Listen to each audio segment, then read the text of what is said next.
বলেছিলাম গুড়েরটা করব। আমি এখানে কুসুমের গুড় নিয়েছি।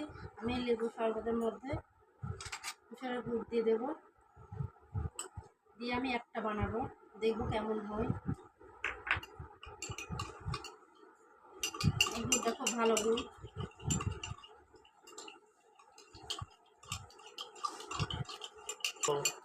আমি এবার একটা কুসুমের গুড়ের তা বানাবো, সব রকম ফ্লেভার আমি রাখবো আজকে। তাহলে আপনারা বাসায় যেটা যখন থাকবে তখন সেটাতে আপনারা বাচ্চাদেরকে বানিয়ে খাওয়াতে পারবেন আইসক্রিম এই গরমে, দোকান থেকে না কিনে। আমি এখানে একটা গুড়ের দিয়েছি।